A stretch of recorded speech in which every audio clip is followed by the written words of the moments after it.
Basics of Class series. Today I'll be discussing with you the basics of constitution which every law aspirant ought to have known. Let me clarify at the onset, in this session I'll not be talking about legal reasoning per se and strategies etc etc. Today's domain is pretty clear. We'll be talking about the basics of constitution and yes, the introductory note there too. इससे पहले कि constitution शुरू करें, a thought was crossing my mind. I thought to put it with you and discuss. If I say that there's something in common between God's grace and the constitution, are you able to solve this? Just give it a thought. Quite philosophical maybe. मैं बोल रहा हूं ईश्वर की कृपा और भारत के संविधान में कुछ कॉमन है. There's something similar. There's something in common between Indian constitution and the grace of God. Can you crack it? To put it simply, the answer is there's one thing common between the Indian constitution and grace of God, and it is that it works also for the people, those who don't believe in it. आप ईश्वर को माने न माने, whether you or not you believe in God, whether you are a theist or an atheist, God's blessings would be upon you. It would work the way it should work. And similar is Constitution of India. Whether or not you believe in Constitution, whether or not you believe in the dictum of the Indian Constitution, may you be kasab, still the Constitution will work for you. It works for people, even those people who do not believe in it. Interesting है ना कि भारत का संविधान उसके लिए भी काम का है जिसमें विश्वास नहीं रखता. खैर, today when I talk about the basics of constitution, तो एक इंपॉर्टेंट बात है, law evolves. Over a period of time law evolve होता है. डार्विन ने बोला था ना, ह्यूमन इवोल्यूशन, बंदर से लेके अभी तक की जो हमारी यात्रा बताई थी, वैसे ही संविधान भी एक लिविंग डॉक्यूमेंट है, एक ऑर्गेनिक डॉक्यूमेंट है. लॉ और लैंग्वेज में भी एक चीज कॉमन है. लॉ और लैंग्वेज में जो चीज कॉमन है वो ये, बोथ ऑफ देम इवॉल्व्स, ये इवॉल्व करते हैं. Take for an example a word like jugaad. ये भारतीय शब्द जुगाड़ अब ऑक्सफोर्ड की अमेरिकन डिक्शनरी में है. 2016 तक नहीं था, 2017 में आया. वही भाषा समृद्ध हो सकती है जो इवॉल्व करती है, जो समय के साथ खुद को बदलती है. इसी तरीके से हम कॉन्स्टिट्यूशन को भी लिविंग डॉक्यूमेंट इसलिए बोलते हैं क्योंकि वही डॉक्यूमेंट, वही constitution can work which is evolving. It's not static, it's a dynamic document. We call constitution a living document because it has scope for betterment.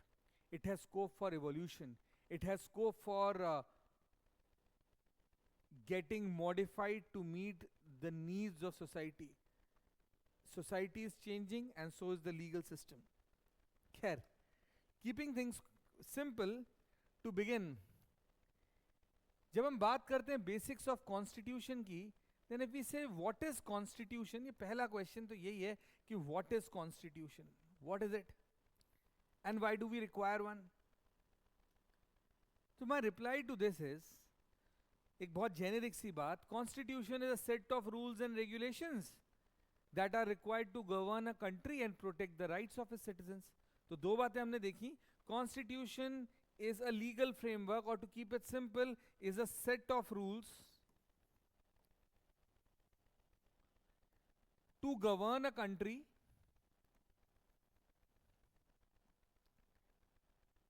and to protect the rights of its people.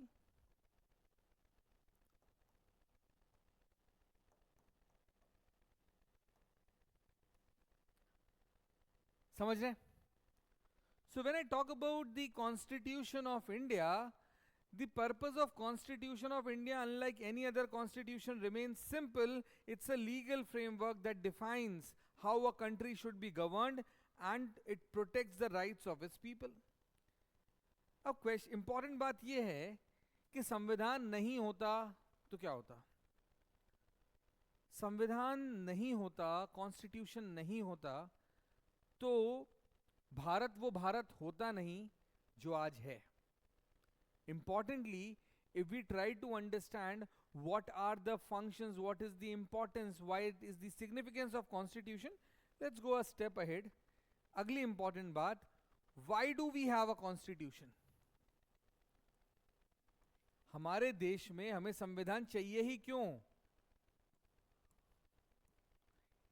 Give it a thought, सोचते जाओ. Since it's not a live session, so I'm missing those responses from your end. So keeping things simple, क्यों चाहिए constitution? सबसे पहली important बात जो हमने discuss की, कहीं ऐसा ना हो जो जर्मनी में हो चुका है. सबसे इंपॉर्टेंट बात, जो जर्मनी में हुआ उसके बाद there was a global consciousness. People in the world thought that the time has come to change. The people in the world thought that people cannot be reduced to a second-class citizen merely by an action of state. There was a consciousness in the world to understand that any person born on this earth, by the virtue of the fact that he is a human being or she is a human being, ought to have certain basic rights. And these rights are being protected by the constitution. तो सबसे पहली चीज, हमारे पास constitution है जिसका काम है to protect the rights of people. अगर आप इंडियन कॉन्स्टिट्यूशन को देखें, part 3 of the constitution talking about fundamental rights is doing nothing but squarely ensuring that the rights of individuals are protected. Under part 3 of the constitution, as I said, constitution works also for the people, those who don't believe in it. Take example of Kasab. Article 20 talks about the rights of an accused person. Kasab ke jo rights the, no matter whether he believed in Indian constitution or not, but he was being given. तो सबसे पहली important बात है, हमें संविधान इसलिए चाहिए कि हमारे राजनेता, हमारी सरकारें निरंकुश हाथी ना बन जाएं और हमारे राइट्स को एनक्रोच ना करें. हर व्यक्ति जिसका जन्म भारत में हुआ है, Indian constitution protects the right of such persons, and that is first and the foremost reason why should we have constitution. Second, we have constitution to limit the power of state.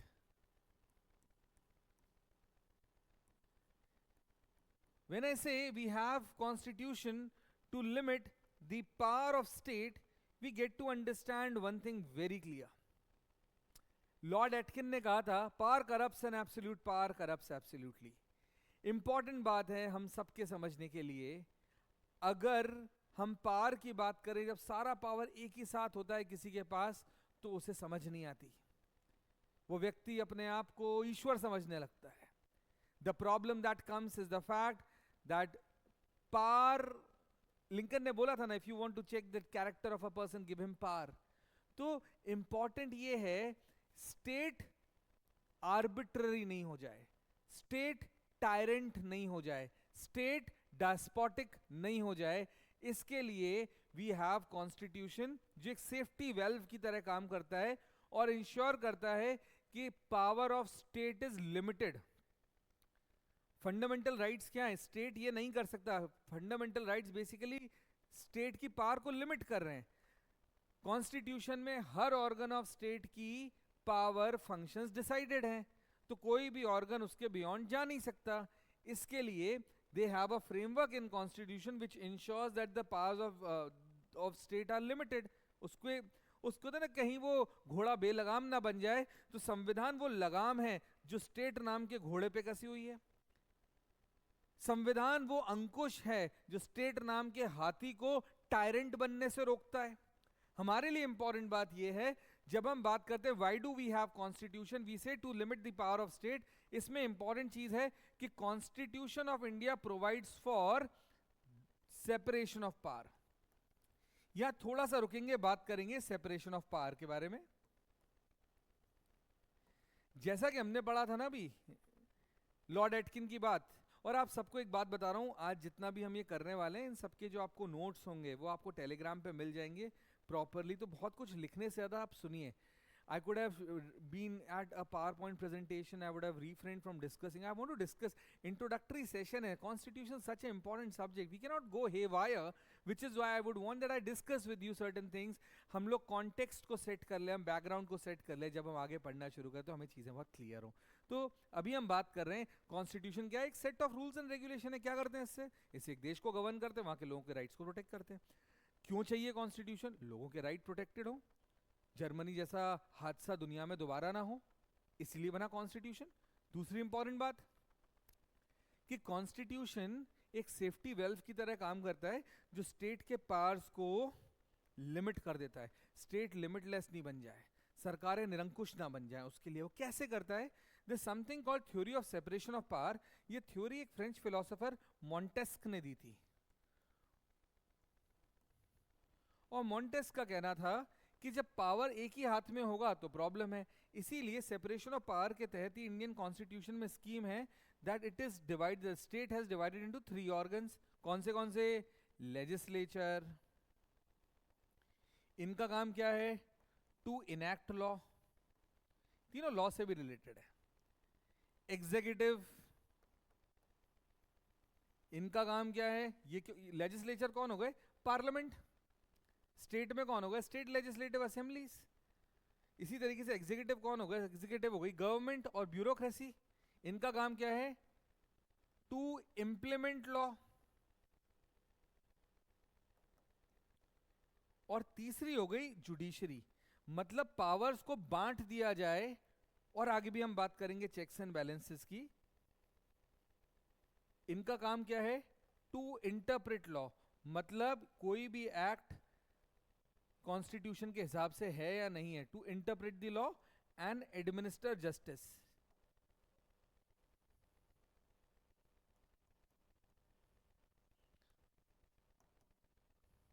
Now what is important for us, हम पढ़ रहे हैं कि why do we require a constitution to protect the rights of people. और दूसरी बात, in to ensure that the power of state is limited. उसमें मैंने बोला कि there something called theory of separation of power. Constitution of India article 50 also mentions that executive should be separated from judiciary. तो वो लिखा भी हुआ है. लेकिन काम की बात यह है कि पहले क्या हुआ करता था, राजा ही लॉ बनाता था, राजा ही लॉ को एग्जीक्यूट भी करता था. और अगर कोई लॉ की बारे में कंप्लेन करने आया तो राजा ही जज होता था, राजाओं की सभाएं होती थी. ऐसे में सारा पावर राजा के हाथ में, राजा के हाथ में अनफेटर्ड पावर्स, और उस अनफेटर्ड पावर्स का अब्यूज होना निश्चित है. यही तो मतलब हुआ. पावर करप्ट्स, पर एब्सोल्यूट पावर करप्ट से एब्सोल्यूटली, तो पावर एब्सोल्यूट नहीं होना चाहिए. पावर को 3 ऑर्गन्स में डिवाइड कर दो. इनके पास क्या पावर है? ये लॉ बनाएंगे. एग्जीक्यूटिव क्या करेंगे? इंप्लीमेंट करेंगे. जुडिशरी क्या करेगी? लॉ को इंटरप्रेट करेगी. अब इंटरेस्टिंगली कॉन्स्टिट्यूशन कैसे पावर को लिमिट करता है? इन सब के रोल्स, इनके पावर, इनके फंक्शंस, इनकी ड्यूटीज डिफाइन कर दी. और एक सिस्टम क्रिएट किया, checks and balances. Checks and balances बड़ी इंटरेस्टिंग कहानी है इन तीनों के बीच में. एग्जाम्पल से समझते हैं. अगर लेजिस्लेचर ने, पार्लियामेंट ने, आज पार्लियामेंट मान लेते हैं कि उनके मन में आया कि एक ऐसा लॉ बना दें जो आपके फंडामेंटल राइट को वायलेट करता है. मतलब एक ऐसा लॉ बना दें जो बोलता है कि भारत में केवल एक ही भाषा बोली जा सकती है, वो है हिंदी. अगर ऐसा लॉ बन गया तो it violets which of your fundamental right? Answer me, which fundamental right is violated? The answer is article 19(1)(a, freedom of speech and expression. पर एक मान लेते पार्लियामेंट ने लॉ बना दिया. अब लॉ बनाने में कुछ नहीं लगता, लोकसभा राज्यसभा से पास हो गया, प्रेसिडेंट एक बार वापस कर सकते हैं ज्यादा. अगर मेजॉरिटी है तो लॉ तो बना सकते हैं. लेकिन मान लीजिए एक ऐसा लॉ बन भी गया जहां बोला गया आप केवल एक ही भाषा बोल सकते हो, उसके अलावा कोई भी भाषा बोलेंगे तो 500 रुपए पर वर्ड का फाइन होने वाला है आपके ऊपर. मुश्किल हो जाएगा ना. अब अगर कोई ऐसा कानून बनाए तो क्या ये बन सकता है? हाँ, बन तो सकता है अगर आपकी मेजॉरिटी है तो. पर ये सस्टेन नहीं कर सकता, क्योंकि अगर लेजिस्लेचर ने कोई भी ऐसा एक्ट किया जो किसी के राइट्स को, जो कॉन्स्टिट्यूशन में या लॉ में मिले हुए, उसको वायलेट करता है, तो ऐसे लॉ को सेट असाइड कर देंगे. उसे हम बोलते हैं कि सुप्रीम कोर्ट या हाई कोर्ट उसे डिक्लेयर कर देगा अल्ट्रा वायर्स. हम अल्ट्रा वायर्स और इंट्रा वायर्स की बात बाद में करेंगे. आपको ये वर्ड्स के बारे में, मतलब बियॉन्ड द स्कोप, और अनकॉन्स्टिट्यूशनल डिक्लेयर कर देता है. उसकी कोई वैल्यू ही नहीं है, वो लॉ ऐसा हो जाता है जैसे कभी हुआ ही नहीं हो. तो लेजिस्लेचर के आर्बिट्ररी पावर पर, लेजिस्लेचर अगर अपनी पावर को अब्यूज करे तो उसे कौन चेक कर सकता है? लेजिस्लेचर की अगर पावर वो अब्यूज करेंगे तो उसे चेक कर सकता है जुडिशरी। हाँ भी चेक्स एंड बैलेंसेस समझ रहे हैं? अगर लेजिस्लेचर ने अपनी पावर को अब्यूज किया तो उसे रोक सकता है जुडिशरी, वो उनकी पावर के ऊपर एक चेक है। इसी तरीके से अगर एग्जीक्यूटिव, मान लेते हैं सरकार ने कोई गवर्नमेंट ऑर्डर निकाला जो आपके फंडामेंटल राइट्स को या किसी भी लॉ को वायलेट करता है, तो ऐसे केस में ऐसे लॉ को ही सेट असाइड कर देंगे। ये सेट असाइड करने की ताकत किसके पास है? Who can check this? Again judiciary. अब क्वेश्चन है कि अगर लेजिस्लेचर ने और एग्जीक्यूटिव ने कोई भी ऐसा काम किया जो इलीगल हो तो जुडिशरी उसे हटा देगा, उसकी कोई वैल्यू नहीं बचेगी, it would be null and void. पर क्वेश्चन है अगर कभी जुडिशरी या जजेस ही निरंकुश हो जाए, उनके पास अनफेटेड पावर हो गई ना, अगर कोई उन्हें नहीं रोक सके, तो what is the process?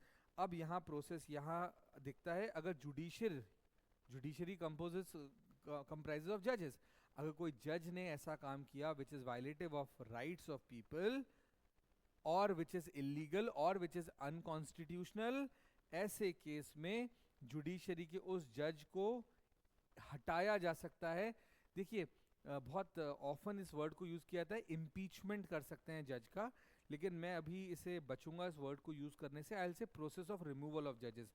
Indian constitution में impeachment word is only use with respect to president and not with respect to जजेस। जनरली पर बोलते हैं इम्पीचमेंट, मतलब एक प्रोसेस दी है कॉन्स्टिट्यूशन में, अगर कोई भी जज अपने पावर को अब्यूज करते हैं तो उनके अगेंस्ट में लेजिस्लेचर मतलब पार्लियामेंट एक मोशन लाके उनको रिमूव कर सकती है, और उनके रिमूवल का प्रोसेस दिया हुआ है इन कॉन्स्टिट्यूशन इटसेल्फ। तो कॉन्स्टिट्यूशन क्यों जरूरी है, इस पे आज बात करते हैं। मैंने आपसे बोला था हम कॉन्स्टिट्यूशन को तो बहुत इजीली पढ़ लेंगे। Many of the time students come and tell me it's very difficult to understand in case of memorising it. Articles याद नहीं रहते ओलेट्स में और दूसरे एग्जाम्स में, कई एग्जाम्स में पूछे जाते हैं आर्टिकल्स पर याद नहीं रहते। I will make sure that you simply remember them, but at this juncture हमें ये तो समझना है कॉन्स्टिट्यूशन क्या है, उससे इंपॉर्टेंट कॉन्स्टिट्यूशन क्यों है। तो कॉन्स्टिट्यूशन क्या है? एक सेट ऑफ रूल्स जिससे देश को चलाते हैं, लोगों को राइट्स को प्रोटेक्ट करते हैं। On the country, I mean to supplement this, फिर अगला क्वेश्चन आता है हमें कॉन्स्टिट्यूशन क्यों चाहिए? हमें कॉन्स्टिट्यूशन चाहिए number one to ensure, I repeat, हमें कॉन्स्टिट्यूशन चाहिए number one to ensure that the rights of people are protected, number two to limit the power of state, state निरंकुश ना बन जाए। उसके लिए हमने देखा how do they limit the power of state? They limit the power of state with these, I mean separation of power के बारे में हमने पढ़ा, the theory of checks and balances के बारे में हमने पढ़ा। समझ में आया? अब आया था नेक्स्ट बात पे, तीसरी बात कि हमें कॉन्स्टिट्यूशन क्यों चाहिए। उसी के कंटिन्यूएशन में हमें कॉन्स्टिट्यूशन चाहिए to establish rule of law. ये सारे वो बेसिक वर्ड्स हैं जो मालूम हुए बिना कॉन्स्टिट्यूशन पढ़ने का कोई मतलब नहीं है। Why do we require constitution? Reason number 3, just to ensure there is rule of law. Rule of law एक कॉन्सेप्ट था जो एक ब्रिटिश प्रोफेसर ने दिया था, उनका नाम था प्रोफेसर एवी डाइसी। और अगर डाइसी के इस कॉन्सेप्ट को देखें तो हमारा संविधान के ताने बाने में बुना हुआ है ये कॉन्सेप्ट। कॉन्स्टिट्यूशन इंश्योर करता है कि भारत में रूल ऑफ लॉ हो। भारत में रूल ऑफ लॉ होने का एक मूल कारण है, important significant reason of having rule of law is constitution of India. So the question was, why do we have constitution? We have constitution to protect rights of people, we have constitution to limit the power of state, and we have constitution to ensure there is rule of law. What does rule of law mean? Basically, I mean, for rule of law, separation of power, I'm just trying to keep in mind the objectivity and the time duration of this session. Otherwise, separation of power अपने आप में 3 से 4 घंटे बहुत सारे examples और case laws के साथ discuss करने लायक topic है। इसी तरीके से when we talk about rule of law, I'll try that you understand it to the required limit, but yes, there is a lot that can be discussed when I talk about rule of law. I'll try to limit this discussion only for the sake of the objectivity of the kinds of exam आप लिखते हैं, वहाँ इतना आता नहीं है, पर एक गहरा टॉपिक है। जब हम रूल ऑफ लॉ की बात करते हैं तो सबसे पहली बात, rule of law tries to ensure two things: supremacy of law, and second, equality before law। Now, when we talk about the doctrine of rule of law या the principle of rule of law, तो rule of law का सीधा सा मतलब है कि सबसे ऊपर है law. There's nobody above the law. Rule of law का basic tenet ये है कि भारत में किसका राज होगा. भारत में मिस्टर नरेंद्र मोदी का राज नहीं होगा, मिसेस द्रौपदी मुर्मू जी का राज नहीं होगा, इंदिरा गांधी का राज नहीं था, जवाहरलाल नेहरू का राज नहीं था. भारत में कानून का राज होगा. Nobody is above the law. When we talk about the era of Mrs. Indira Gandhi, there was a time she behaved tyrant in this democratic setup. और उस समय अगर हम देखें तो सेफ्टी वॉल्व जिसने भारत की मूल प्रिंसिपल्स को बचा के रखा, that was Indian constitution and the principle of rule of law. ऐसा बोला जाता था एक टाइम पे, the charisma of Mrs Gandhi was so much so that people used to say Indira is India and India is Indira. And she was getting an unruly horse, press censorship, maintenance of internal security act. All that happened in 1970s was antithesis to the principles of civilized countries and democracies. But again, to keep that short, तब भी राज कानून का था, इंदिरा गांधी का नहीं था.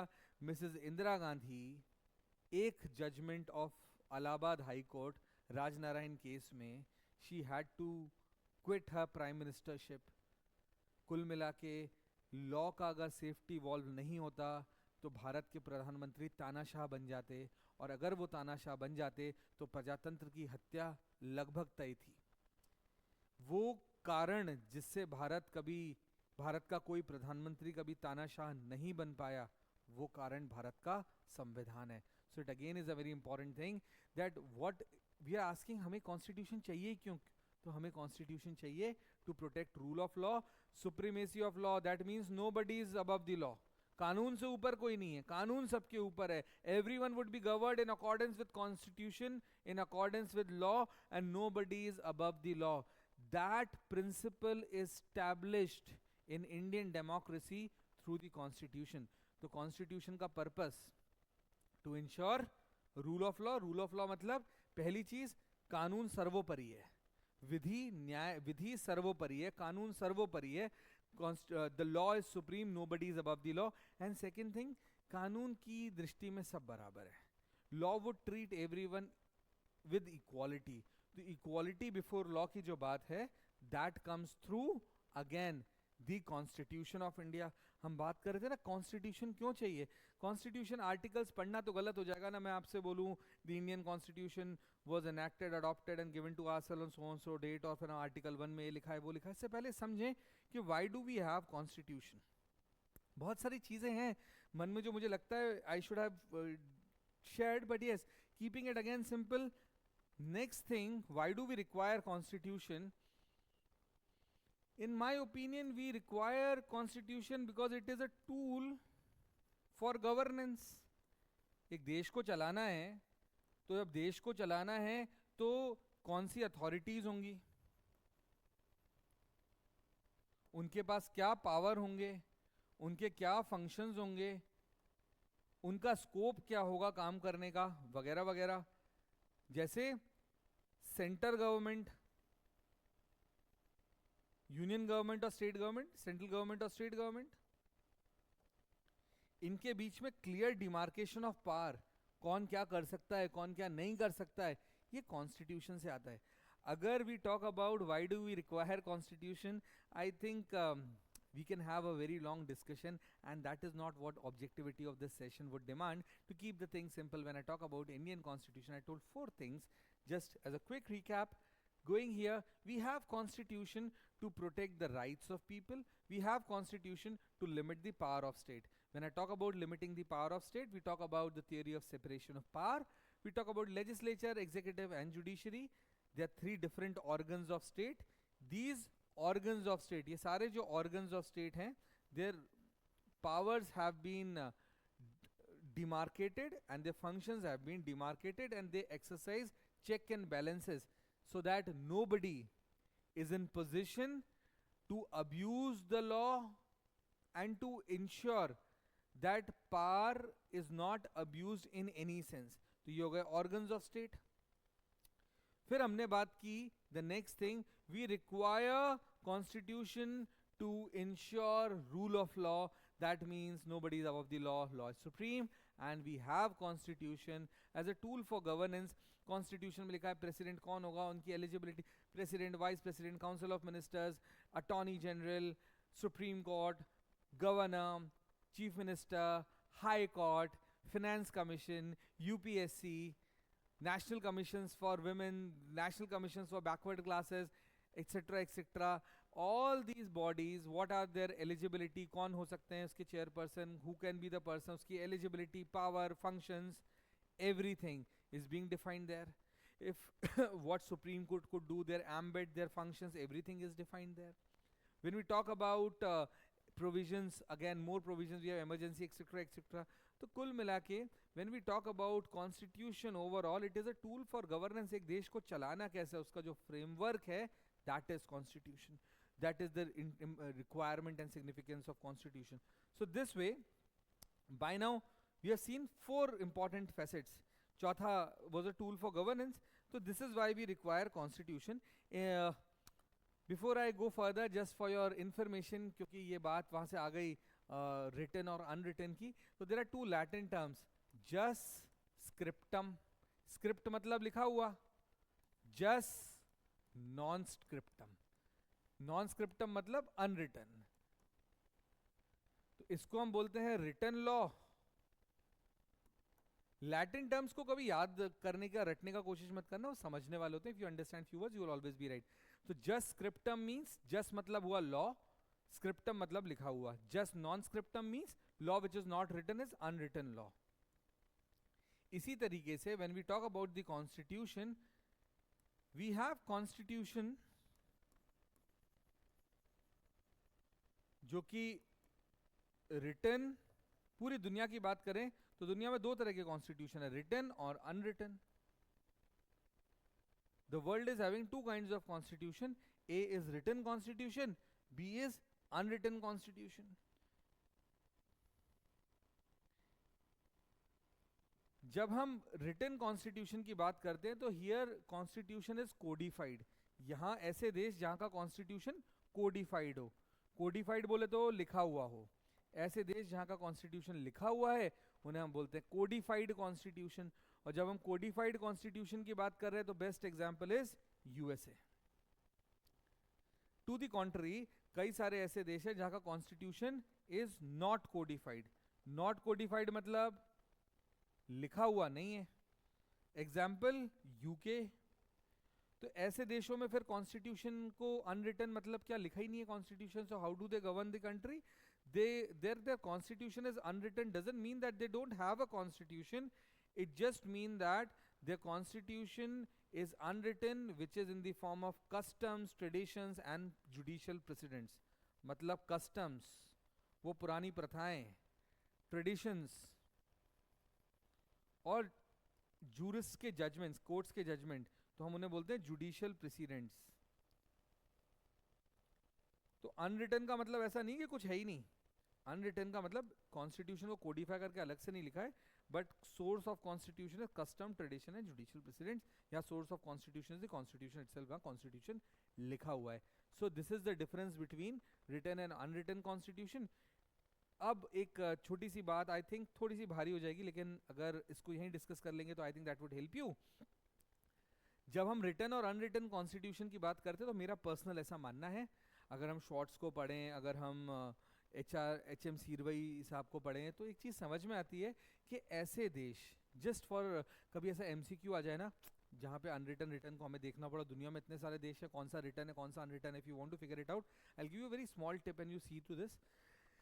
ऐसे देश जहाँ पर, आई रिपीट, ऐसे देश जहाँ पर the form of government is federal. Federal समझते हैं? Federal form of government. जहां पे फेडरल फॉर्म ऑफ गवर्नमेंट होगी, आई रिपीट, जहां पे फेडरल फॉर्म ऑफ गवर्नमेंट होगी, वहां पे रिटन कॉन्स्टिट्यूशन ही सूटेबल है. क्यों? फेडरल फॉर्म ऑफ गवर्नमेंट वो हो गई जहां पे 2 लेवल पे गवर्नमेंट होती है, एक सेंट्रल लेवल पे जैसे भारत में यूनियन गवर्नमेंट, और दूसरा प्रोविंशियल लेवल पे जैसे भारत में स्टेट गवर्नमेंट. स्टेट गवर्नमेंट और यूनियन गवर्नमेंट. अब स्टेट गवर्नमेंट और यूनियन गवर्नमेंट के बीच में पावर की ही तो लड़ाई है. दोनों पावर हंग्री हैं, और अगर दोनों के पावर रिटर्न वे में डिफाइंड नहीं हो, क्लियरली डिमार्केट नहीं हो, तो आए दिन लड़ाई का कारण बनेगा। तो ऐसे देश जो बड़े हैं, ऐसे देश जो डाइवर्स है, ऐसे देश जहां पर फेडरल फॉर्म ऑफ गवर्नमेंट है, मतलब एक स्टेट लेवल पे या प्रोविंशियल लेवल पे, दूसरा सेंट्रल लेवल पे, जैसे इंडिया में union government and state government, तो ऐसे देशों में जनरली रिटन कॉन्स्टिट्यूशन होता है, क्योंकि उनको यही सूट करेगा।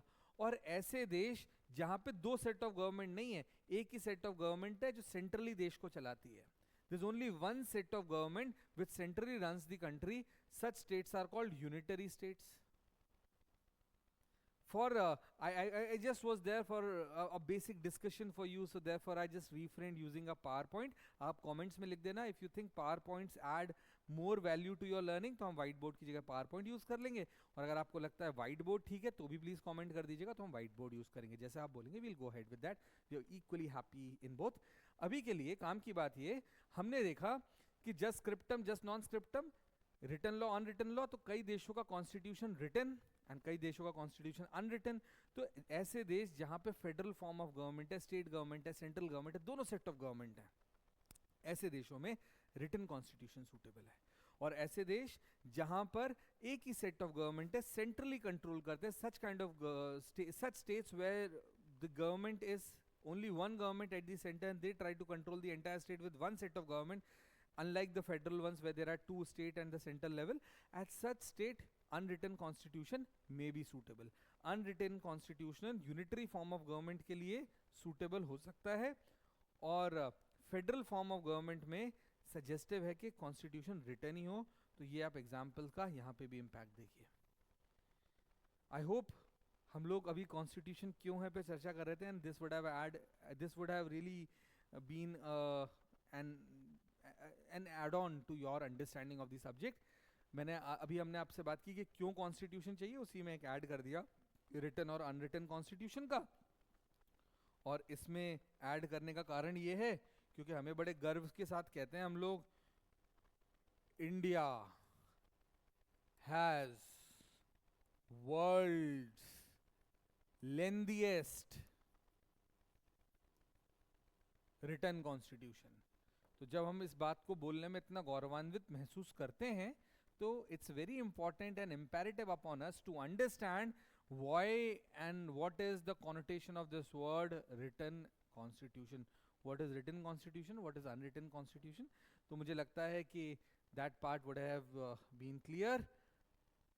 समझ में आ रहा है तुम्हें? I usually have a lot of live sessions and I have classroom sessions, so I am not able to have this two-way communication with you. So I believe कि तुम्हें समझ में आ ही रहा होगा। ये सोचते हुए आगे बढ़ा सकते ना, you have to stay positive. और मुझे बताया ना वेदर लिख के अच्छे समझ में आता है या आपको this would be more fruitful for you कि हम इसे पीपीटी पे कर लें। एनी विच वेज जो भी इसके नोट्स होंगे that would be available on our Telegram channel, link यहाँ पे हो जाएगी, तो you can always do that. Now coming to India, जैसे हमने स्टार्टिंग से बात की थी ना, कॉन्स्टिट्यूशन एक लिविंग डॉक्यूमेंट है जो इवॉल्व होता है। तो अगर मैं हिस्ट्री में जाऊँ तो रेगुलेटिंग एक्ट से मुझे बात करनी पड़ेगी, Britishers have come to India, they have taken over वगैरह वगैरह। बट अभी जो हम कॉन्स्टिट्यूशन अभी जिसको हम जी रहे हैं, the constitution that we are living today, when I talk about that I would want to talk about the historical perspective. और हिस्टोरिकल पर्सपेक्टिव पे मैं सिर्फ मेंशन करके निकल जाऊंगा, उसको बहुत ज़्यादा एक्सप्लेन करना इस पॉइंट पे मुझे ठीक नहीं लगता। आपको जो हैंडआउट्स मिलेंगे और जो स्टडी मटेरियल मिलेगा टेलीग्राम पे, you can always refer to them. When I talk about the historical evolution कि हमारा कॉन्स्टिट्यूशन ये बना कैसे, इसका हिस्टोरिकल इवोल्यूशन कैसा है, तो हिस्टोरिकल इवोल्यूशन तो यही है कि Bharat was so many princely states, and after these princely states Britishers have come and they have consolidated, they started ruling India. मैं यहाँ पे ना I'll just pick it up कि आपके लिए कभी इंडियन कॉन्स्टिट्यूशनल हिस्ट्री पढ़ो तो 2-4-5 चीज़ें 6 चीज़ें मेरे को लगता है आपको पता होना चाहिए that really has some impact and bearance on the Indian constitution. And the first one of it is Indian Council Act of 1919, जिसे हम मॉरल मिंटो रिफॉर्म बोलते हैं ना। Indian Councils Act of 1909, also known as Morley Minto reform. फिर next government of India act. अब इसमें क्या हुआ नहीं हुआ वो सब आई कैन, मतलब वो बहुत लंबा हो जाएगा। ये वो है जो चीज़ आपको पता होनी चाहिए, वो बेसिक दो तीन चीज़ें इसके बाद पता होना चाहिए। सबसे इंपॉर्टेंट अगर आपसे पूछे कि इंडिया के कॉन्स्टिट्यूशन का प्रेडिसेसर क्या था, या कौन सा ऐसा इंपॉर्टेंट डॉक्यूमेंट था, लॉ था, जिसपे भारत का आज का संविधान बहुत हद तक बेस्ड है, तो in my view the answer should be government of India act 1935। Pandit Motilal Nehru was the key person. Government of India Act of 1935। अब यहां तक क्या था? अब यहां तक है ना, समझने वाली बात यह है कि अगर आपसे कभी कोई पूछे कि भारत को आज़ादी कैसे मिली, तो मुझे लगता है इसमें बहुत सारे फैक्टर्स आप बात कर सकते हैं। आप बोल सकते हैं it was mister Mahatma Gandhi, आप बोल सकते हैं कि इट वाज श्री सुभाष चंद्र बोस, आप बोल सकते हैं कि it was the revolutionaries, the people, those who were extremists वगैरह वगैरह, बाल गंगाधर तिलक, लाला राजपत राय, बिपिन चंद्र पाल, मतलब इतने सारे लोगों ने भारत की आज़ादी के महायज्ञ में अपने प्राणों की आहुति दी कि उनको अगर इन्यूमरेट करने बैठ जाऊंगा मैं तो सेशन कहीं और ही चला जाएगा, समय बहुत ज़्यादा ही लग जाएगा। लेकिन कम बात अगर बोले तो सबका अपना रोल था, लेकिन एक इम्पॉर्टेंट रोल था इंटरनेशनल कंडीशंस का, एक इंपॉर्टेंट रोल था वर्ल्ड वॉर टू का। वर्ल्ड वॉर टू के बाद जितनी भी साम्राज्यवादी शक्तियां हैं उन्हें ये चीज समझ में आ गई कि इस कॉलोनियल सिस्टम को, इस साम्राज्यवाद को अब ये चला नहीं पाएंगे। After the world war two it was clear to the world that these colonial powers have to see their sunset, and the era of colonialism was about to get over, and it was very clear that they cannot rule the countries the way they are ruling, and which is why we had UN, there was an international consciousness, and because of these international developments again we could make sure that after World War II it was not feasible, it was not viable for Britishers to continue in India, and which is why in 1942 they sent Cripps mission। उनने हमें बोला Cripps mission, they tried to negotiate in the year 1942 with us। ये हमारी constitutional history का part है। उनने हमसे negotiate करने की कोशिश की, उनने बोला एक काम करो आप तो डोमिनियन स्टेटस ही ले लो, आप मान जाओ किसी भी तरीके से, डोमिनियन स्टेटस लेके मान जाओ। फिर फाइनली 1946 था, कैबिनेट मिशन प्लान आया और उनने बोला कि भैया हम आपका देश अगर आपको दे भी दे तो क्या देश चला लोगे? Cabinet mission plan of year 1946। And यहाँ पे इसी में फॉर्म हुई हमारी कॉन्स्टिट्यूएंट असेंबली। अब एक उनने हमसे एक बड़ा क्वेश्चन छोड़ दिया, मुझे लगता है आप सबके लिए भी सोचने वाली बात है। अंग्रेज जब भारत से जा रहे थे एक बहुत बड़ा सवाल हमारे सामने छोड़ के गए, और वो सवाल ये था क्या अपना देश चला लोगे? इसी 75 साल हो गए भारत के गणतंत्र को, it has been 75 years since our constitution has been enforced. The question is, क्या हमने अपना देश वैसे ही चला लिया जैसा कि वो जिन्होंने भारत की आज़ादी के लिए अपने प्राणों की आहुति दी वो सोचते थे? It's a big question whether we're be able to run the country as the people who paved the way for Indian independence thought of. It is quite debatable and it is more than an answer a question of introspection। इसका उत्तर देने से ज़्यादा अच्छा ये है कि हम थोड़ा सा इंट्रोस्पेक्ट करके खुद के अंदर झांक के देखें कि क्या हमने 75 साल उस भारत के साथ वो न्याय किया जिस न्याय को वो डिज़र्व करता था। खैर आज भारत का 75 years of Indian Republic, I can very well tell you that we are going to be the third largest economy, we almost are। so Bharat आज विश्व की महाशक्तियों में एक है। so we have done good। ये सोचने का विषय है क्या खोया क्या पाया। और वाजपेयी जी ने कहा था जो पाया उसमें खो ना जाए और जो खोया उसका ध्यान करें। तो थोड़ा सा इंट्रोस्पेक्शन का क्वेश्चन है। अंग्रेजों ने जब कैबिनेट मिशन प्लान आया ना तो हमसे बोल दिया था, समझा दिया था हमको कि ठीक है अपना देश चलाना चाहते हो तो कैसे, तो क्या अपना देश चला लोगे? हमने कहा हाँ तुम तुरंत जाओ चला लेंगे। कैसे चलाओगे? तो बोला कॉन्स्टिट्यूशन बना के। तो उन्होंने बोला एक कॉन्स्टिट्यूएंट असेंबली सेटअप कर लेते हैं। तो कॉन्स्टिट्यूएंट असेंबली जिसने भारत का संविधान लिखा, that was setup under cabinet mission plan. और finally the Indian independence act, the Indian independence act of 1947। अंग्रेजों भारत छोड़ो हम बोलते थे, उनने कहा ठीक है छोड़ देते हैं, चले गए भारत को छोड़ के, अंग्रेज भारत छोड़ के चले गए इन दी ईयर 1947। 14 अगस्त की रात को ही हमें आज़ादी देके, मतलब आज़ादी दी, हमारा अधिकार था वो, और वो भी अंधेरे में। खैर आई मीन लाइटर थिंग्स।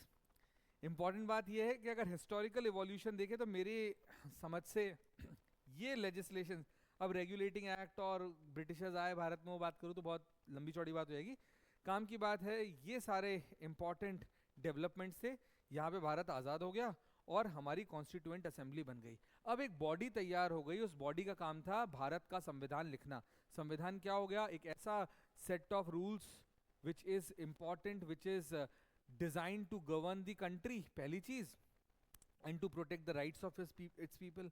संविधान क्यों जरूरी था? इतना बड़ा भारत देश, we have been a very very big country, we have been a country where there are so many regions and so much of diversity.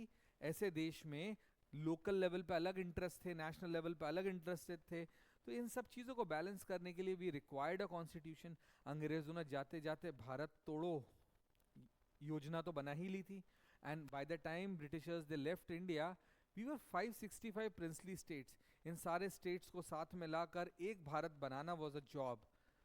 So this is the time 1946 onwards, December 1946 onwards, the drafting of Indian Constitution has started. अभी अभी हम सिर्फ बात कर रहे हैं ऊपर ही ऊपर कि हाउ डिड कॉन्स्टिट्यूशन वर्क, क्या हुआ वगैरह वगैरह। सो आई थिंक थोड़ा और आगे चलते हैं। When I talk about the Constitution of India, the Britishers, उनने बोला देश चला लोगे, हमने बोला चला लेंगे, तो उनने बोला ठीक है आप बना लो अपना कॉन्स्टिट्यूशन। तो उसके लिए we have formed a constituent assembly. अब कॉन्स्टिट्यूएंट असेंबली के बारे में जो बेसिक स्टैटिस्टिक्स हैं, ये basic statistics I would want that from the handout you can always refer, but for now when I talk about the basic few basic things, जो मतलब बहुत ही बेसिक बातें आपको पता ही होना चाहिए, जीके में, ओलेट्स में, अलग अलग कॉम्पिटिटिव एग्जाम्स में अलग अलग जगह पे पूछ लेते हैं, तो उसके लिए आई जस्ट टेल यू। सबसे पहली चीज के कॉन्स्टिट्यूशन होना चाहिए, the idea of constitution, it came from someone who was a hardcore communist, and his name was Mr. M.N. Roy. Mr. M.N. Roy was the man who clarified that who gave basically the idea of constitution के होना चाहिए। अब जब constitution बनना था तो constituent assembly, अब constituent assembly क्या हुई? constituent assembly is a body जो cabinet mission plan में बनी, जिसका काम था टू ड्राफ्ट एंड इनैक्ट, इनका काम था enact constitution, constitution of India. अब कॉन्स्टिट्यूएंट असेंबली के लिए भी एक लीगल एडवाइजर थे, बहुत जगह क्वेश्चन पूछा जाता है, who was legal adviser to constituent assembly? It was sir Benegal Narsingh, often called sir B N Rau, but मेरे को लगता है नाम पूरा ही पता होना चाहिए। मिस्टर बी एन राव, ये जो कॉन्स्टिट्यूएंट असेंबली कॉन्स्टिट्यूशन बना रही थी उसके लीगल एडवाइजर थे। If you allow, I would want to share some more facts about mister B N Rau, वो थोड़ा सा रिलेटेड पढ़ेंगे तो इंपॉर्टेंट होगा। मिस्टर बी एन राव हमारे लिए इंपॉर्टेंट है। हर बच्चा जो जो हु इज क्लियर अबाउट, जो पहला स्टेप रखता है ना लॉ की फील्ड में, उसको कुछ बेसिक्स पता होना चाहिए। उनमें से कुछ बेसिक्स की आज हम बात कर रहे हैं। ये जो बेसिक्स हैं, these are such important things that everyone should know, everyone being an Indian citizen should know this. तो इंपॉर्टेंट बात ये है कि अभी सर बी एन राव की बात हुई है, तो आपको पता होना चाहिए इंटरनेशनल कोर्ट ऑफ जस्टिस, आज तक यहाँ पे 4 इंडियंस हैव सर्व्ड एज जज। तो जो सबसे पहले ऐसे भारतीय व्यक्ति जो इंटरनेशनल कोर्ट ऑफ जस्टिस के जज रहे हैं वो थे मिस्टर बी एन राव। तो फर्स्ट जज from India was mister B N Rau. इसके बाद सेकंड और जो बहुत लंबे ड्यूरेशन रहे वो थे मिस्टर नागेंद्र सिंह। ये बेसिक जीके है, लीगल जीके मालूम ही होनी चाहिए। थर्ड जो इंडियन जज इंटरनेशनल कोर्ट ऑफ जस्टिस रहे उनका नाम था जस्टिस रघुनंदन स्वरूप पाठक, मिस्टर रघुनंदन स्वरूप पाठक। और जो लास्ट और जो भी प्रेजेंट में भी फोर्थ जज हैं वो हैं mister Dalveer Bhandari. Mister Dalveer Bhandari is the present जज at international court of justice. ये चार जजेस हैं जिनके मैंने आपको नाम बताए, जो आज तक केवल ये चार वो भारतीय हैं जो इंटरनेशनल कोर्ट ऑफ जस्टिस में जजेस रहे। इंपॉर्टेंटली जस्टिस दलबीर भंडारी 2012 में थे और if I am not wrong, relying upon my poor memory, इनका टेन्योर 2025 तक रहने वाला है। 24 आपको याद होगा ना, मई जून में सबसे बड़ी न्यूज आई थी इजराइल के अगेंस्ट में इंटरनेशनल कोर्ट ऑफ जस्टिस के किसी जज ने वोट किया था, वो यही थे। इंडियन जज who voted against Israel in the case of genocide was justice Dalbir Bhandari. 2012 से वहां पर हैं, अभी भी वहां पर हैं। मेरे को लगता है 2025 तक, क्योंकि इनका सेकंड टर्म 2018 में हो गया था। In 2018 he had the second term at international court of justice. So in my opinion till 2025 he shall be, if he lives till then, the judge of International Court of Justice. अब एक और interesting चीज, आज तक सिर्फ justice Nagendra Singh वो व्यक्ति हैं who had been the president, who has presided, who has been the president of ICJ, chairperson रहे हैं ये। तो अगर क्वेश्चन है पहले जज कौन थे इंटरनेशनल कोर्ट ऑफ जस्टिस के, Indian first Indian to be a जज at international court of justice was justice B N Rau. Present जज at ICJ is justice Dalbir Bhandari. The person, the first Indian to serve as president of ICJ, तो हमें लगेगा कि वो B N Rao होंगे, but the answer would B mister Nagendra Singh. और mister Raghunandan स्वरूप पाठक, क्या हुआ था जस्टिस नागेंद्र सिंह जब वो इनकम्बेंट थे, इन my opinion the story was by the time he was incumbent he was dead. तो उनके रिप्लेसमेंट में भारत से किसी जज को भेजा था, तो उनका टेन्योर कंप्लीट करने के लिए जस्टिस आर एस पाठक गए थे। So we have these 4 luminaries of law who had been to International Court of Justice and have served as a judge there. तो I think this would help you to have some legal GK. तो हमने बड़ा idea of constitution कैसे आया, constituent assembly के legal adviser कौन थे। अब कॉन्स्टिट्यूएंट असेंबली का काम क्या था? कॉन्स्टिट्यूएंट असेंबली का काम था कि दुनिया के सारे कॉन्स्टिट्यूशंस को, सारे लीगल सिस्टम्स को खंगाल के देखो, और उन सब को खंगाल के देखने के बाद एक बढ़िया सा कॉन्स्टिट्यूशन भारत के लिए लिख दो। तो when we talk about such a situation, we call that situation as a time where India was writing a document which was going to govern the country for long. तो उस समय की अगर हम बात करें तो कॉन्स्टिट्यूएंट असेंबली के पास एक एडवांटेज था कि बहुत सारे देश आज़ाद हो चुके थे, बहुत सारे देशों में डेमोक्रेसी चल रही थी, बहुत सारे देशों के कॉन्स्टिट्यूशंस थे। तो हमने बहुत सारे देशों के कॉन्स्टिट्यूशन का एडवांटेज लिया। कई सारे लोग बोलते हैं हमने दुनिया के अलग अलग कॉन्स्टिट्यूशन से अच्छी अच्छी चीज़ें उठाई और अपने देश में लगा लिया और बहुत लेंथीएस्ट कॉन्स्टिट्यूशन लिख दिया, but that's not the case. We need to understand a Ferrari engine can not fit in a Fiat car, and a Fiat engine can also not fit in a Ferrari car. We need to understand one thing very simple. ये ideas थे जो suitable थे भारत की conditions के लिए, और उन ideas को लाकर हमने इंडिया, क्योंकि हमें एडवांटेज लेना पड़ेगा दुनिया से सीखने का। अगर हम बोले हम जहर खा के ही सीखेंगे तो हम मूर्ख हैं। किसी और की लर्निंग से, किसी और की फंक्शनिंग से अगर हम सीख सके तो हम वाइस हैं। इसीलिए the constituent assembly has exercise that wisdom, और इसीलिए भारत के कॉन्स्टिट्यूशन को हम बोलते हैं बैग ऑफ बोरोइंग्स। हमने अलग अलग देशों से अलग अलग चीजें बोरो की। फॉर एग्जाम्पल इमरजेंसी के पावर्स क्या होंगे, तो इमरजेंसी का जो पूरा कॉन्सेप्ट है, हमने यूजुअली यूएस यूके से बहुत सारी चीजें ली हैं, लेकिन इमरजेंसी की चीज हमने ली जर्मनी से। अब ये सारी चीज कौन सी चीज हमने कौन से देश से ली है, क्या उसकी सिग्निफिकेंस है, वगैरह वगैरह, दैट आपको हैंडआउट में मिल जाएगा। लेकिन you should know basic things कि प्रियम्बल होना चाहिए, फंडामेंटल ड्यूटीज होना चाहिए, वगैरह वगैरह। अब प्रियम्बल होना चाहिए ये तो हमें यूएस कॉन्स्टिट्यूशन से समझ में आया। हमने कहाँ से लिया? यूएसए से लिया। Directive principles of state policy होना चाहिए, if I am not wrong, वो आयरलैंड से ली थी हमने। तो in similar way fundamental duties होना चाहिए, if I am not wrong वो यूएसएसआर था उस समय, रशिया नहीं था, तो यूएसएसआर से ली। तो अलग अलग देशों से अलग अलग चीज हमने बोरो की और ये इंश्योर किया कि हम भारत का संविधान जो लिख रहे हैं ये बढ़िया तरीके से लिख दें। अब कॉन्स्टिट्यूएंट असेंबली के पास इन सब का एडवांटेज था, और कॉन्स्टिट्यूएंट असेंबली की वर्किंग के बारे में समझ लेते हैं। अब कैबिनेट मिशन प्लान आया इंडिया में इन द ईयर 1946। अब जैसे ही कैबिनेट मिशन प्लान आया इन द ईयर 1946, हमारे देश में जो अगली चीज हुई वो ये कि as we had this cabinet mission plan in the year 1946 coming to India, it was, हमें मालूम होना चाहिए जब हम कॉन्स्टिट्यूएंट असेंबली की बात करें, कॉन्स्टिट्यूएंट असेंबली, तो इसके कुछ बेसिक फैक्ट्स पता होना चाहिए आपको।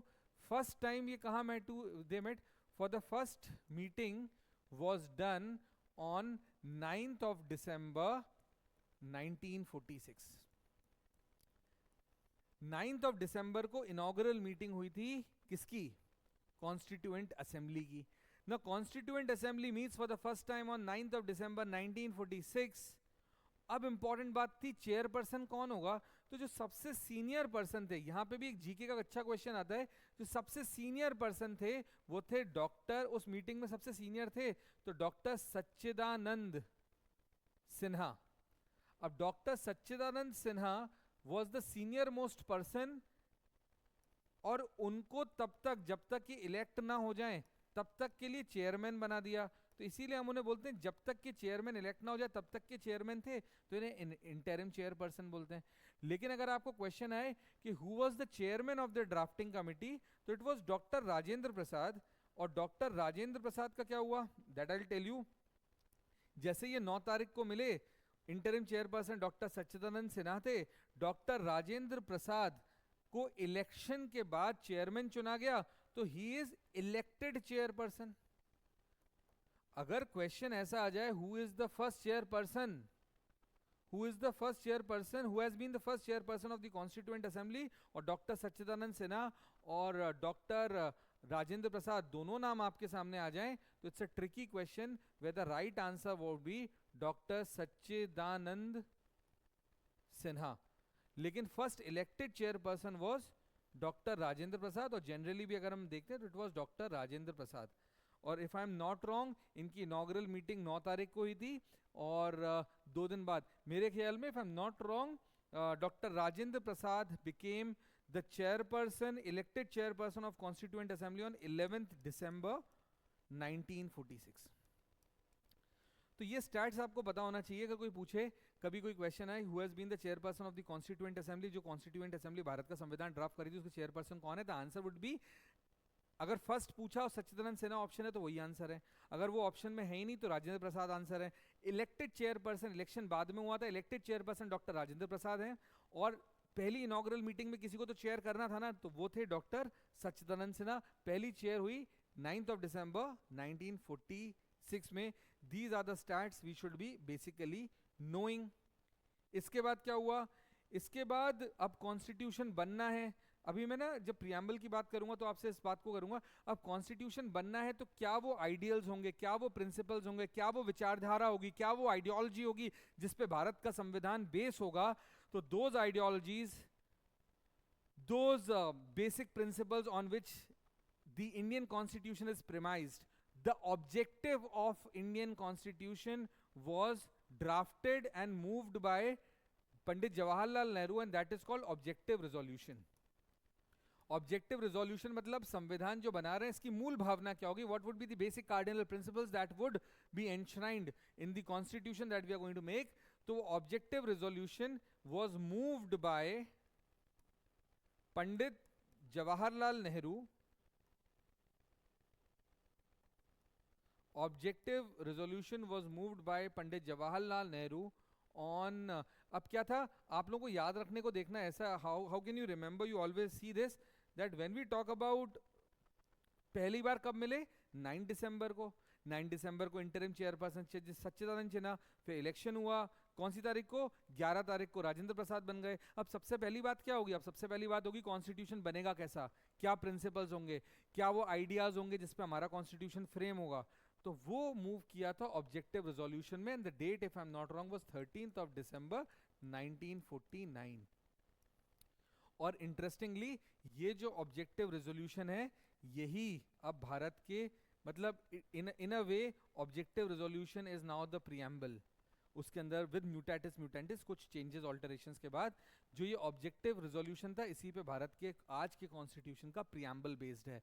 So the preamble of Indian Constitution is based on objective resolution which was moved by Jawaharlal Nehru and was moved on 13th of December 1949। इसके बाद कुछ बेसिक स्टैट्स जो आपको पता होना चाहिए, बहुत सारी कमिटीज बन गई कॉन्स्टिट्यूएंट असेंबली के अंदर। कॉन्स्टिट्यूएंट असेंबली के चेयरपर्सन डॉक्टर राजेंद्र प्रसाद, लीगल एडवाइजर BN राव। अब उसके अंदर बहुत सारी अलग अलग कमिटीज बन गई जिनके अलग अलग काम थे। सरदार वल्लभ भाई पटेल के पास कुछ काम था, जवाहरलाल नेहरू के पास कुछ काम था, के मुंशी के पास कुछ काम था। ये कौन किसके पास क्या कमिटीज थी ये तो आप पढ़ सकते हैं, तो that would be available in the handout. पर अभी के लिए आपको एक चीज पता होनी चाहिए कि संविधान लिखेगा कौन, एंड संविधान लिखने का कारण काम the work, the task of drafting the Indian Constitution was given to a genius, and this genius was none other than Constitution. Spelling at times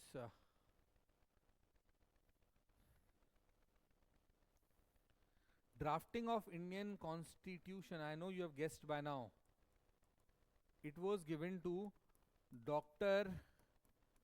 Bhimrao Ramji Ambedkar। Interestingly, Dr. B.R. Ambedkar, as we know, he was a great scholar of law. A very few people know he was equally good scholar of economics as well.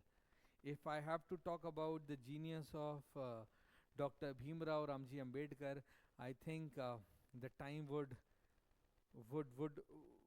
fly away, and it would be hours together that we will be involved and engrossed in the discussion about who B.R. Ambedkar was.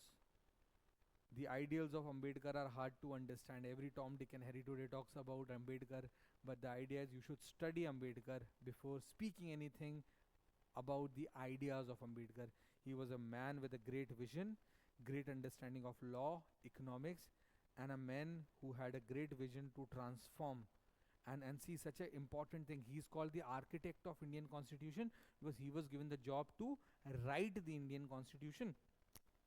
तो ये important बात थी। बाकी प्रेम बिहारी नारायण रायजादा वो थे जिनने कैलीग्राफिस्ट थे, जिनने कैलीग्राफी की और उनने बोला कि भारत के संविधान के अंत में मेरा साइन कर लेते ना, बस that is what I expect. तो ये कुछ छोटी छोटी बातें थी जो आपको पता होनी चाहिए थी। नाउ अब क्या हुआ, अब हमारे देश में हम लोग कॉन्स्टिट्यूशन बनाने के काम में लग गए।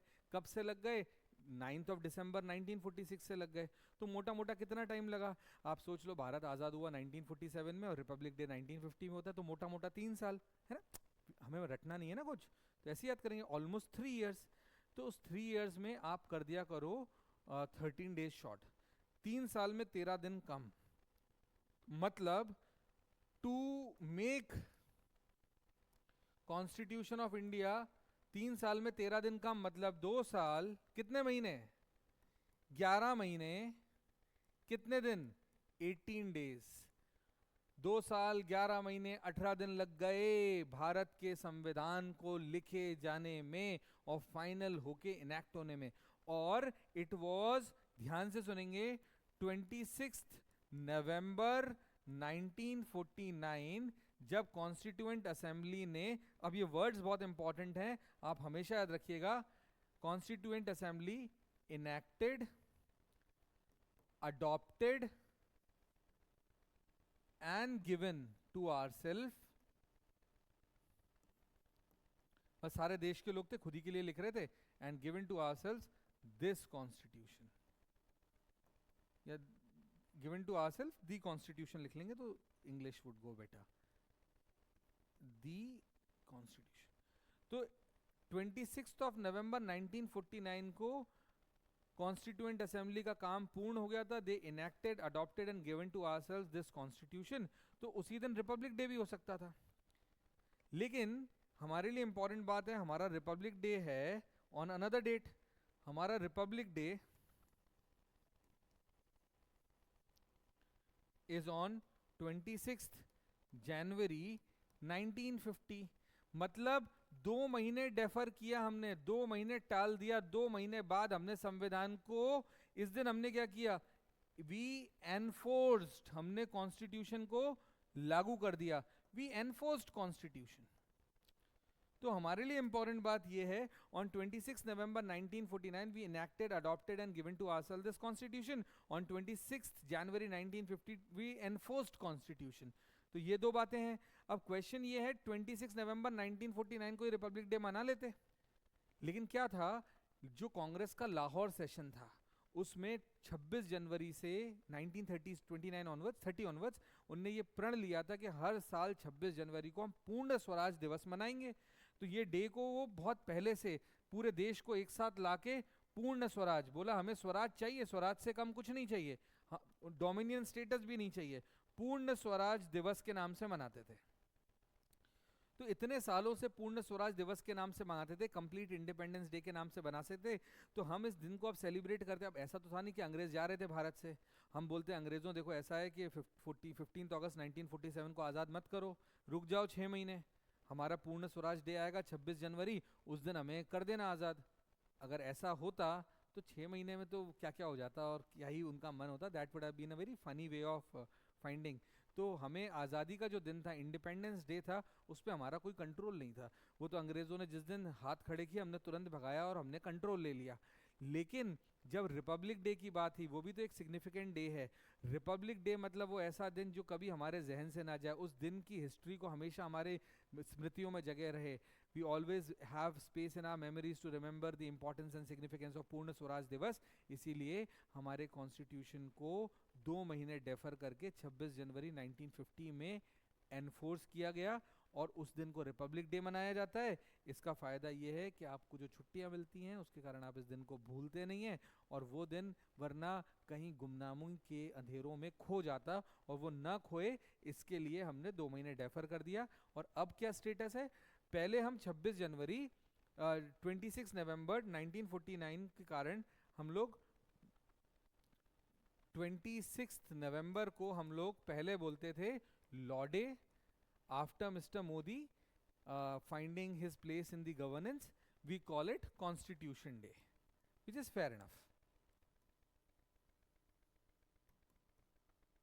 और 26 जनवरी अगर ये बताना पड़े रिपब्लिक डे है तो मुझे लगता है कि I think that would be the last thing and the last day anyone in the class could even imagine of.